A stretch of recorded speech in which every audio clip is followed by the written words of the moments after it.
Olá pessoal, hoje estou aqui novamente com a Edicel Rosa. Obrigada, Edicel Rosa. Eu que te agradeço, Fernanda. Fisioterapeuta, nosso parceiro aqui nos nossos episódios de joelho. A gente teve joelho e ombros. E que foram o primeiro e segundo episódio. Isso mesmo. E hoje a gente vai gravar o terceiro, que a gente vai falar de lombar. Eu tenho certeza que vocês têm muita dúvida com relação à lombar. Principalmente quem vai ser mamãe, quem já foi mamãe, quem treina muito pesado, quem não treina. Então esse conteúdo é disponível para vocês e para qualquer um, né, Edicel? Sim, e eu fiquei muito satisfeito com o teu convite para esse terceiro episódio sobre a dor lombar, que é uma das dores que mais aflige a população e é mundialmente a patologia que mais incapacita por anos de uso, por anos de vida. Então nenhuma patologia te deixa tão parado quanto a região lombar, quanto a dor lombar. Nossa, eu não fazia ideia disso. Eu lembro que na época, quando eu tava para engravidar dos meus filhos, eu assim, gente, eu tenho que fortalecer a lombar, eu tenho que cuidar da minha lombar, porque depois vai ter sobrepeso.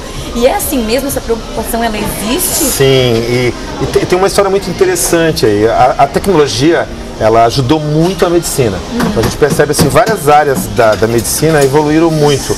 Tipo, o sistema circulatório evoluiu com alguns equipamentos, o sistema respiratório, mas o sistema musculoesquelético, e falando da lombar, muito pelo contrário, ele regrediu.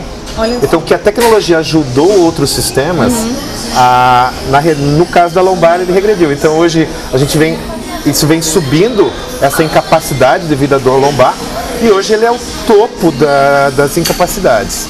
E hoje a gente vai ter o prazer de mostrar para vocês todas essas principais erros, podemos dizer assim, que a galera comete na academia, no dia a dia, e eu tenho certeza que vocês vão se identificar no momento. Sim. Vamos partir? Vamos sim. Vamos lá. Então, para poder falar da região lombar, a gente precisa entender um pouquinho como funciona esse mecanismo. A gente comete um erro de isolar a região lombar. A lombar, ela faz parte da coluna vertebral. Então, para entender a lombar, a gente precisa harmonizar essa curvatura. Então, vamos levantar para mostrar como... Vamos lá. Isso. Então, como eu estava dizendo para vocês, a coluna vertebral, ela respeita algumas curvaturas. Então eu preciso entender que aqui eu tenho uma curvinha normal do pescoço, aqui eu tenho também uma curva normal da lombar e aqui a curva da torácica. Quando há uma alteração nessas curvaturas, eu realmente eu vou ter um problema nessa região ou vou ter uma tendência a ter problemas nessa região.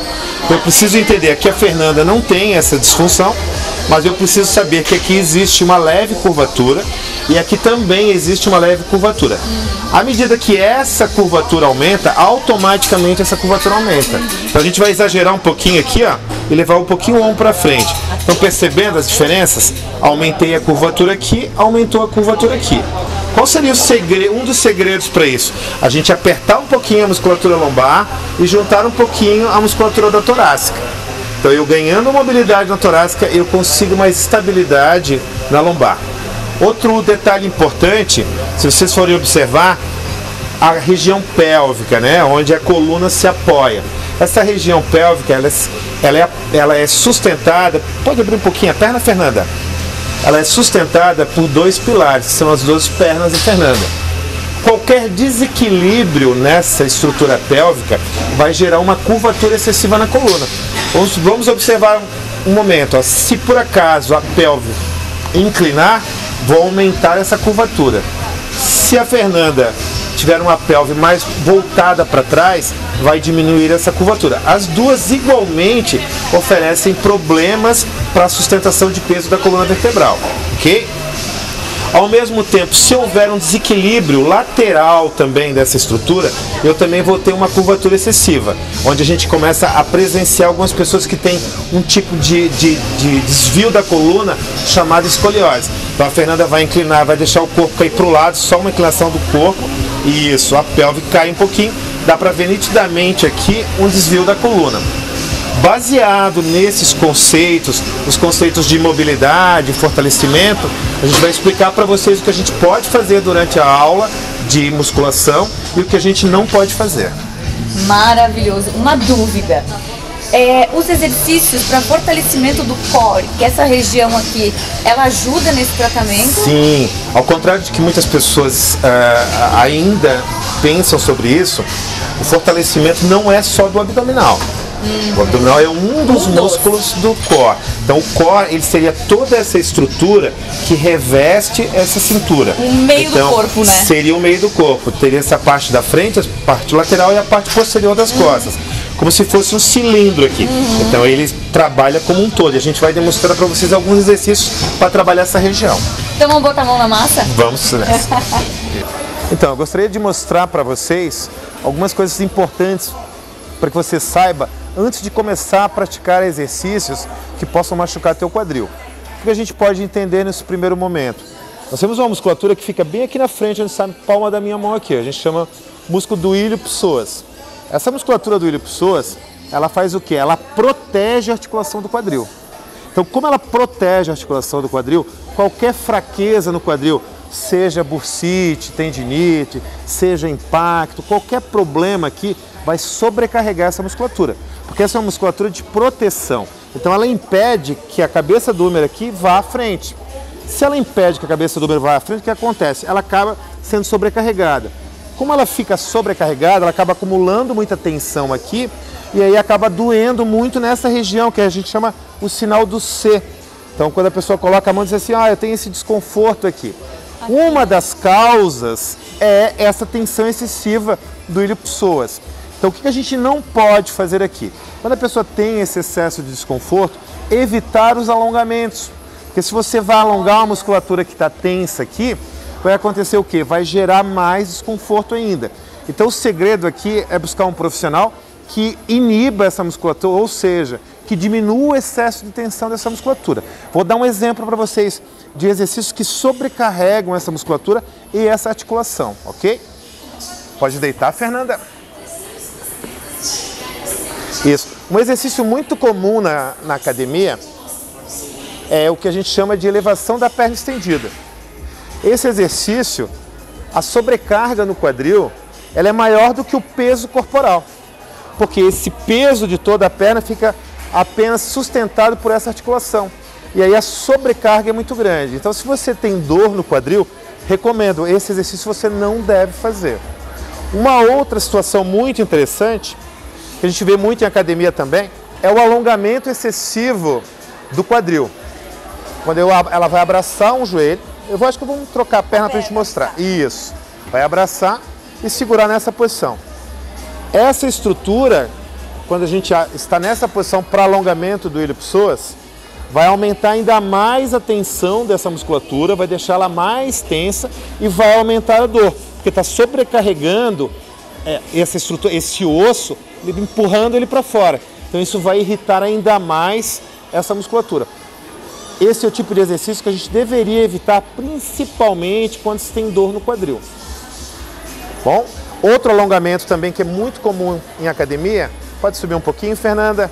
Consegue ficar de joelhos agora, Fernanda? Isso. Colocar um pé à frente. Isso, bem à frente. Acho que vamos ter que colocar o outro pé. Isso, melhor. E aí, esse tipo de alongamento, quando a gente coloca as duas mãos aqui no joelho, tentando alongar essa musculatura. Quando a gente alonga essa musculatura, que já está tensa, já está contraturada, já está irritada, a gente acaba sobrecarregando ela e irritando mais ainda. O efeito acaba sendo o contrário. Em vez de aliviar o desconforto, você vai aumentar a dor. Mais ainda. Exatamente. Ok? Então, para que a gente consiga melhorar essa condição mecânica do quadril, a gente precisa fortalecer essa musculatura que a gente chama de complexo posterolateral. O que é esse complexo posterolateral? Essa musculatura do glúteo, a musculatura do glúteo médio e a musculatura do glúteo mínimo. Mas se você não memorizou isso, não tem problema. Basta saber que você tem que trabalhar todos os músculos do glúteo ao mesmo tempo. Um excelente exercício para isso é o que a gente chama de ponte. A ponte, a Fernanda vai apenas subir o quadril, ela segura por 1 ou 2 segundos e desce lentamente. Eu gosto muito de associar a respiração. Então ela vai inspira, expira, inspira parado e expira na descida. Inspirou, inspirou parado, expirou, desceu. Uma forma de potencializar esse exercício é apoiar nos calcanhares. Com o apoio dos calcanhares, eu tenho mais ênfase na musculatura dos glúteos também. Isso é importante. Subiu e desceu. Isso mesmo. Inspira parado, expira em movimento, inspira parado. Enquanto a Fernanda vai fazendo, eu vou mostrando para vocês o quanto isso é importante. Quando a gente for falar sobre coluna, esse é um excelente exercício que trabalha aquela musculatura do core, importantíssima para o desenvolvimento também do quadril. Bom, acrescentando mais intensidade ao exercício, a gente vai ganhar um pouquinho mais a musculatura, ou seja, quando a Fernanda subir o quadril, ela vai fazer a abdução das duas pernas ao mesmo tempo. E ela desce, seguindo o mesmo princípio. Solta o ar, inspira e desce. A gente faz uma média aí de 10 a 15 repetições. Um outro exercício, pode descansar um pouquinho, Fernanda? Preciso descansar, esse aqui é bom. Um outro excelente exercício também para toda essa musculatura é o que a gente chama de cachorrinho. Pode ficar em 4 apoios. O cachorrinho também tem o mesmo objetivo, ele quer buscar toda essa musculatura aqui. Então o que a Fernanda vai precisar fazer? Ela vai precisar também trabalhar o core, que é uma musculatura importante. Então ela já ativa, precisa ter uma boa base também dos membros superiores e ativar toda essa musculatura. Com isso ela vai rodar a perna para fora e ao mesmo tempo empurrar um pouquinho para trás, sempre com a resistência do elástico tentando impedir o movimento. Então ela vai abrir o joelho e empurrando o calcanhar para trás. No princípio, quando estou passando esse exercício, sempre uso um pouquinho de resistência nos calcanhares para ela ter uma percepção do movimento e depois ela vai executando o movimento sozinha. Pode ir mais um pouquinho, Fernanda? Isso. Esse é um exercício de difícil execução, precisa já ter um bom domínio dessa musculatura, ok? Ao final eu sempre peço para sentar sobre os calcanhares e dar uma boa relaxada na região lombar. Descansa um pouquinho e respira. Ótimo, é isso aí. Ok? Para falar sobre dor lombar, a gente precisa entender alguns conceitos importantes. Um deles é sobre a dor que você sente ou que você conhece alguém que já sentiu sobre essa dor. Quando essa dor inicia, ela provavelmente você está numa fase aguda, que dura aí de 0 até 4 semanas. Quando se passa de 4 semanas, já está lidando com uma dor subaguda. Essa dor subaguda, ela vai de 4 a 12 semanas. Passando disso, já torna-se uma fase muito perigosa, que é a história natural da doença, começa a se transformar numa dor crônica. O ideal dessa dor é que, ao final da subaguda, você já não sinta mais essa dor. Naturalmente isso irá acontecer. Mas se você não tratar adequadamente esse desconforto, provavelmente você vai entrar numa fase crônica. Aí o tratamento é difícil e já começa a entrar num processo degenerativo da estrutura. Bom, para que a gente, sabendo disso, quando a gente sai dessa fase mais aguda, ela é basicamente tratada pelo fisioterapeuta e pelo médico. No início existe uma triagem feita pelo médico ou pelo fisioterapeuta para saber quem vai tomar esse início do tratamento. Quando ele vai para a fase subaguda, essa fase aí que em torno de 4 a 12 semanas, esse tratamento ele já começa a ser encaminhado para a academia. Então o fisioterapeuta está concluindo um trabalho e encaminhando para a academia. Só que a gente não pode esquecer que a gente precisa de mobilidade antes do fortalecimento, a gente precisa ter essa mobilidade. Então, para ganhar essa mobilidade, eu vou passar para vocês dois exercícios muito simples que você já pode ir tomando esse início. No tratamento da fisioterapia, isso já é feito, mas você pode dar continuidade também na academia. Um deles é simples, que é o movimento em flexão. Ou até em casa dá para fazer, ou até em casa, então, com certeza absoluta, tá? Então a gente vai abraçar os dois joelhos, fazendo um trabalho de mobilização em flexão. E vai soltar devagar. Abraça os dois joelhos e solta devagar. Sem pressionar muito? Sem pressionar. Você vai trazendo ele para você sempre dentro de uma zona de conforto. Quando você começa a entrar em desconforto, você tem que diminuir essa intensidade. Olha. Isso. Isso seria feito 3 séries de 10 repetições, já seriam mais do que o suficiente. A gente precisaria trabalhar em extensão. Aí seria o contrário. Isso mesmo. Bom. No movimento de extensão, a gente roda um pouquinho os pés para fora, para relaxar essa musculatura. Eu não quero que ela use nenhum músculo, porque eu estou trabalhando apenas com a mobilidade. Não quero que ela trabalhe nenhum músculo do tronco, nem dos membros inferiores. Então a força ela é usada apenas nos membros superiores. Então eu vou pedir para a Fernanda estender os 2 cotovelos, tudo dentro de uma zona de conforto e recupera. Ela fica 2 segundos parada em cima e 1 segundo em movimento. Nós vamos repetindo isso também por 10 vezes, em 3 séries, com intervalos mais ou menos de 1 minuto.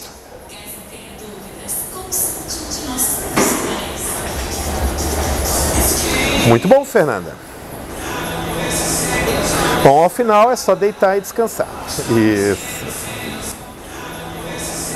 Então, a gente já falou sobre mobilização, como a gente vai fazer para ganhar essa mobilidade da coluna lombar, em flexão e extensão. Agora a gente precisa trabalhar um pouquinho a questão da estabilização, que é um pouquinho mais, vamos dizer assim, um pouquinho mais difícil de entender, mas é extremamente eficiente. Para isso eu vou pedir para que você faça em casa, ou a Fernanda faça aqui mesmo. Sabe esses 2 ossinhos que nós temos aqui? Ó? A Fernanda vai colocar os dedos um pouquinho para dentro, para ela sentir essa bordinha lateral do abdômen. Eu vou pedir para a Fernanda inspirar e expirar pela barriga, então ela respira com a barriga normalmente. Quando ela soltar o ar de forma bem suave, ela vai manter o abdômen paradinho. Só isso. E continua respirando sem mexer o abdômen. Esse dedinho aqui vai servir apenas para identificar se a musculatura está sendo trabalhada ou não. Então ela tem que sentir a musculatura no dedinho dela aqui. Por isso que ela está usando isso no início, para você perceber se você realmente está ativando os músculos que precisam ativar. Com isso fica muito fácil. A Fernanda vai apenas subir uma perna e vai descer a perna. E ela vai trocar com a outra perna. Subiu uma e desceu. E assim ela vai fazendo sucessivamente. Bom, o que a Fernanda precisa entender executando esse exercício? Que ela não deve mexer o abdômen nesse instante, que ela não pode parar de respirar normalmente e que a pressão embaixo dos dedos, onde ela está segurando o abdômen, está sendo suficiente para fazer o exercício. Ela vai repetir isso também, 3 séries e 10 repetições. Depois que você já tem o domínio sobre essa posição, sobre esse movimento e essa ativação, você pode aí progredir na intensidade. Um dos exercícios que eu adoro fazer é o exercício em 4 apoios. O exercício em 4 apoios é um exercício um pouquinho mais técnico, exige um pouquinho mais de controle, mas segue o mesmo princípio. Agora a Fernanda vai inspirar com a barriga, na hora que ela expirar ela mantém o abdômen. Ela mantendo o abdômen, ela vai executar os exercícios, seja com os membros superiores, seja com os membros inferiores. Eu vou fazer uma demonstração para vocês, primeiro com o membro inferior. Sempre cuidando para que ela consiga manter a estabilidade de todo o tronco. Inspira, expira. Inspira, expira. Inspira, expira. Pode fazer também com os membros superiores, fazendo só um braço. Ins. Também dá para fazer de forma alternada entre membros superiores e membros inferiores. Isso. Ins. Sempre mantendo a estabilidade e o abdômen sempre ativo. Ins.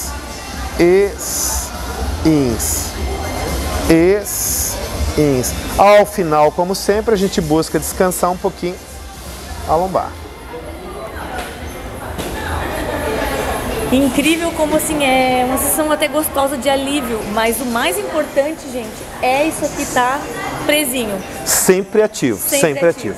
Isso é mais importante. Não é? Isso mesmo. Vambora, gente. Vamos lá. Um dos erros mais comuns que sobrecarregam a região lombar é fazer uma flexão exagerada do quadril, ou seja, você desce muito além do que seu quadril comporta e com isso a sobrecarga na lombar é muito grande. Então a gente deveria evitar. A Fernanda vai mostrar para vocês como acontece isso. Notem que ela flexionou demais e com isso, pode empurrar a Fernanda, a lombar faz meio que o bumbum sai do apoio. Esse bumbum saindo do apoio sobrecarrega muito a lombar em flexão. Então qual seria o ideal? O ideal é fazer a flexão do quadril até onde a lombar não saia do banco. Então essa lombar e o bumbum no banco é essencial para a estabilidade do movimento. É deixar certinho. Isso, manter sempre o movimento. Eu normalmente com os meus clientes mais acometidos com a dor lombar, eu faço no máximo até 45 graus. Então seria descendo até aqui.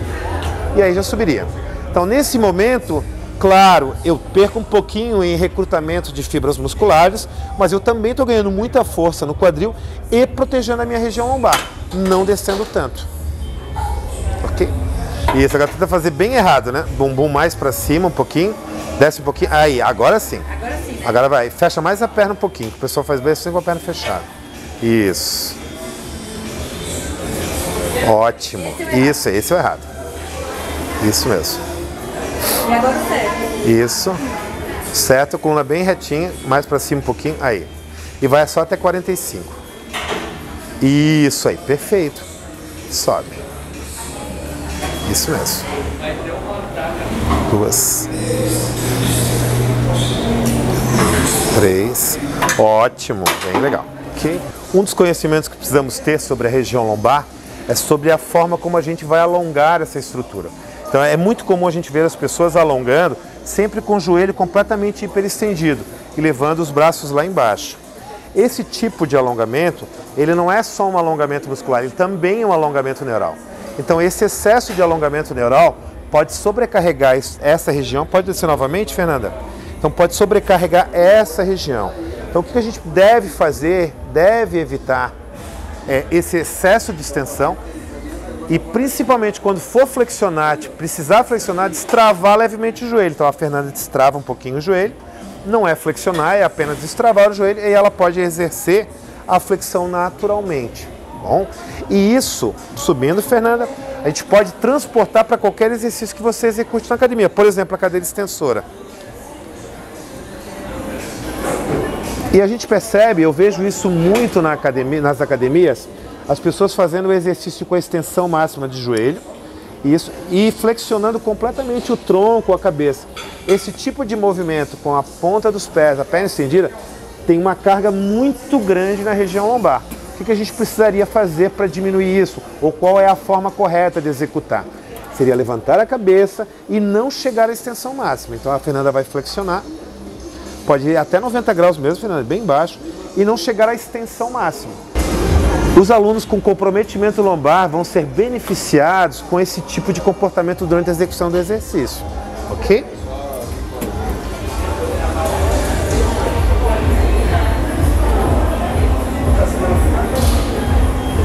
Ainda continuando com a região lombar, um dos exercícios que às vezes é muito condenado para exercícios de sobrecarga na lombar é o exercício do agachamento. Mas ele sendo bem executado, com as cargas adequadas, ele vai contribuir muito para a melhora desse desconforto. Então por isso que a gente precisa saber que quando eu for trabalhar a região lombar, quando eu for agachar, eu preciso manter o posicionamento da pelve sempre numa posição equilibrada, ou seja, neutra. Então eu peço sempre para o meu cliente evitar o excesso, seria uma posição mais inclinada da pelve, ou o inverso, ou seja, ela está colocando o bumbum demasiadamente para trás. Então eu preciso sempre encontrar uma posição. Costumo dizer para o meu aluno, faz o movimento 2, 3 vezes para trás e para frente e tenta encontrar o teu meio. Depois que a gente encontrou o meio, a gente usa o mesmo princípio que nós já falamos anteriormente, o princípio da estabilização do abdômen. Ela vai inspirar, no que ela expira, ela mantém a estrutura abdominal e aí ela vai executar o exercício, inspirando normalmente, ativando toda a musculatura do core. Agachou e subiu. Perfeito.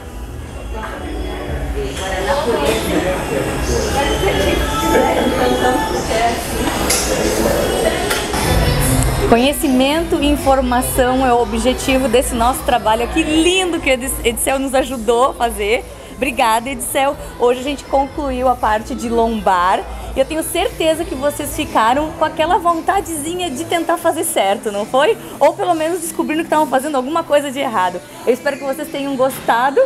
Edicel, muitíssimo obrigada. Até a próxima, né? Até a próxima. Eu te agradeço pela oportunidade novamente. Estamos sempre à disposição. Até lá, gente. Um beijo.